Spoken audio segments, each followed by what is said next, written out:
you see are the issues that should be stressed to catch the interest of the younger ones? And So I appreciate that question very much, and I'll give a two-part answer. First of all, I think some of the time when people have feelings of frustration about their government is when they look at it and they say, I don't see myself in government. So I am, my three older sisters raised me to be a strong feminist, and I'm proud and unabashed in that. I want there to be more women in elected office. I think that's really important, so that half the population looks at government and says, okay, nothing sort of makes my skin crawl more than when I see a panel about women's health and it's a bunch of old white guys talking about the decisions and the policies they should be making about women and their bodies, right? So I care a lot about there being more women in elected office. I want there to be more minorities in elected office.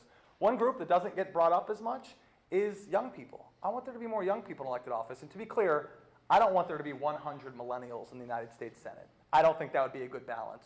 But I will say, for there to be one single person, maybe even several, from the single biggest generation in the history of this country, which, as I said, I do believe also is the most technologically savvy generation in American history, I think a few of those folks, a few of those perspectives could add a lot of value. So I think the first thing in terms of motivating younger voters is having some young people on the ballot who are out there and people say, I see myself in him, I see myself in her, this is getting me fired up. Now obviously the second piece of it is, in terms of issues, and I think this is part of why maybe Eric Schmidt said that comment to me about, we need people that can bring fresh.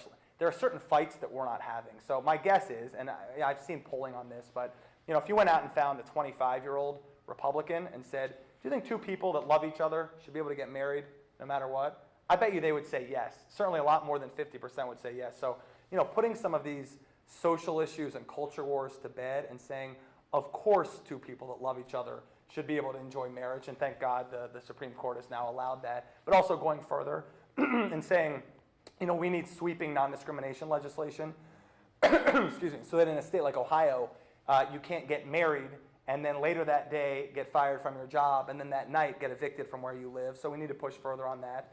Certainly student loan debt, I think, is a huge thing that speaks to the sort of next generation. Climate change is a huge one. So I just think there's a, and then one other thing that I spoke to a little bit earlier, the world has been so sort of upended and reshaped by technology. And I have three older sisters, as I said. One of them wrote a piece for the Huffington Post about why she believes her brother would be a good senator. One of the things she said is, it would be, and this is sort of shorthand for the point I'm about to make, it would be nice to have a few more senators that actually knew how to send their own tweets, right?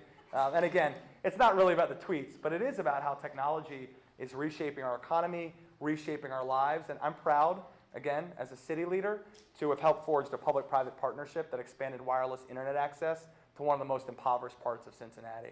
I'm proud as a city leader to have championed open data policies at City Hall so that our data sets, whether you are an entrepreneur that wants to create a new app or just a citizen watchdog, things are much more accessible in that way. I'm proud to have sort of championed and allocated funds for the startup incubators and accelerators that are sort of places where the next generation of risk takers are going to launch their big idea and have access to those critical ingredients of some startup capital, an office space, coaches and sort of business expertise, and they can bring their sort of next big idea to life. So I also think another thing is, really being in tune with technology and how innovation is reshaping society. I think that's another thing that young people say, well, again, it's not about sending your tweets, but saying, God, I'm going to vote for someone and they don't even know how to send their own tweets sort of thing. I mean, the Senate needs to keep up with the times, and it doesn't always.